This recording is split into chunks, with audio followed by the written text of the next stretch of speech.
kakulet, ngayon gagawa na naman tayo ng panibagong vlog, and this time ang vlog na to ay kakaiba. Syempre, first time kong mag-tutorial.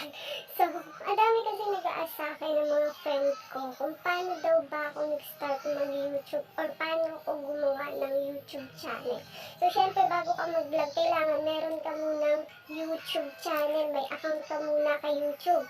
So, maraming nagtatanong paano ko daw ba ginawa. Siyempre, as a beginner talagang hindi naman natin alam lahat kung paano ba, di ba? So, ngayon, gagawa ako ng tutorial para sa mga nagtatanong, and then para na rin sa mga beginner na gustong mag-start ng YouTube channel. Siyempre, bago ka magkaroon ng YouTube channel, so kailangan mo muna ng cellphone para makapag-create ka ng YouTube channel mo or any device na pwede mong gamitin sa pag-create ng YouTube channel mo. So, ano pang hinihintay natin? Sisimulan ko na ang aking pagtuturo kung paano ang paggawa ng YouTube channel.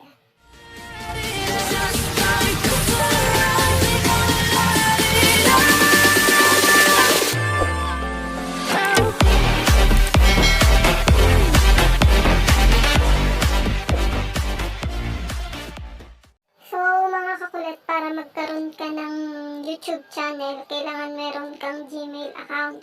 So, kung wala kang Gmail account, kailangan mo maggawa nito. So, magsa-sign up ka. So, ako meron na akong Gmail account, pero ipapakita ko pa rin sa inyo kung paano ang pagsa-sign up. So, punta ka sa Google Chrome.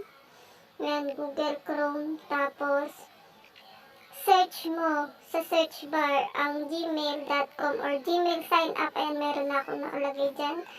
So, tapos click mo yung link na may lalabas, Google account or sign up, create account, ganun. Tapos, add account. Since ako marami na kasi naka-login sa akin na mga Gmail, so hanapin natin yung add account. Tapos, pag napunta ka doon, create account for myself. Choose mo yun, tapos lagay mo yung pangalan mo, first name and last name mo, pero mas maganda talaga yung detail mo talaga, yung totoong pangalan mo at yung apelyido mo. Tapos click mo lang yung next. Pagkatapos nyan, lagay mo yung birthday mo, month, tapos lagay mo yung day, yung year, tapos yung gender mo, then next mo yan ulit. Tapos, mapupunta ka sa, yun, choose Gmail address. Kung ano yung desired na Gmail address mo, yan, pili natin Kakulet. Pero pwede ka rin mag-create ng Gmail address mo. Ayan, create Gmail address, own Gmail address. Tapos, password. So, hindi ko napapakita dito kasi personal details mo na yung mga susunod dyan. Tapos, so, punta na tayo sa YouTube app. Kailangan YouTube app, pwede yan YouTube app. Ayan, pagka nakapunta ka na dyan, makikita mo meron dun icon sa taas, which is, ayan, click lang natin, picture, tapos, kung hindi yan yung account mo, i-switch account mo lang, or yan, switch account lang, hanapin mo yung desired account mo na ilalagay. Since wala pa akong account dyan na pwedeng gawing ipakita sa inyo ng gagawa natin channel. So, mag-a-add tayo ng account. Ayan, tatype ko lang yung account dito. Ayan, type mo yung username mo, then next, click next, tapos password. Ayan, agree, then na-click mo yan, wait ka lang. So, click mo yung accept. Pagka-accept niyan, ayan, babalik ulit yun sa YouTube app, dun sa ano. Tapos, pag bumalik na, click mo ulit yung icon na kaninang clinic mo, yung may picture. Para lumabas ulit yung switch account. So, click natin. Ayan. So, ayan na. Ayan na yung account mo na inilagay. So, ayan, check lang natin kung meron na bang channel to. So, click the channel, your channel, meron na siyang channel. So, ngayon pipili tayo ng bagong account na gagawa natin ng channel. So, back natin, click mo ulit yung icon na clinic mo para mag-switch account. click the switch account. Tapos pili tayo dito. Since marami naman nakalagin sa akin, titingnan natin kung sino wala pang channel dito. So, ayan. Para mapakita ko sa inyo kung paano gumawa ng YouTube channel. So, clinic ko yung account na nakalagay doon, Maki. Tapos, click ulit natin your channel. Tapos, ayan, lalabas na yung pagtataypan nyo ng YouTube channel na gusto nyo, yung pangalan nyo.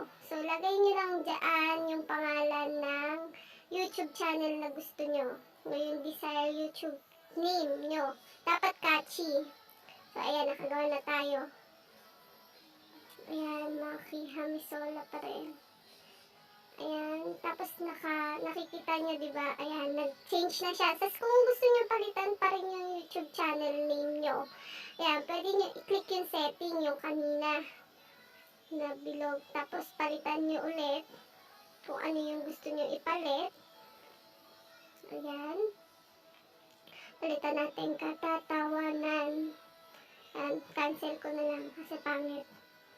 Ayan, cancel natin. Tapos meron dyan description. So, dapat kailangan maglagay kayo ng description sa YouTube channel nyo para alam ng mga subscriber o manonood nyo kung tungkol ba saan yung channel nyo. So, nakikita nyo, lahat dito naka-private pa ang subscription tsaka yung playlist. So, para mabago yan, ayan, naka-private siya. All your activities private. So, pag ganyan, gusto mong i-public, syempre, pag YouTube, dapat naka-public lahat. Para nakikita ng mga subscriber mo kung ano ba yung mga video mo. Ganun. So, click mo lang ulit to. Yan. Yung bilog na yan. Tapos, yan. Click mo lang tong dalawang button na yan. Balik natin sa private. Naka-private pa. O, ayan. Tapos yun na yun. Ganun lang kadali yun. Pag gagawa kayo ng YouTube channel. So, ayan. May YouTube channel na kayo. Ganyan kadali lang, mga kakulit. Ayun nga, mga kakulit. Sana may natutunan kayo sa aking vlog for today. So, bye!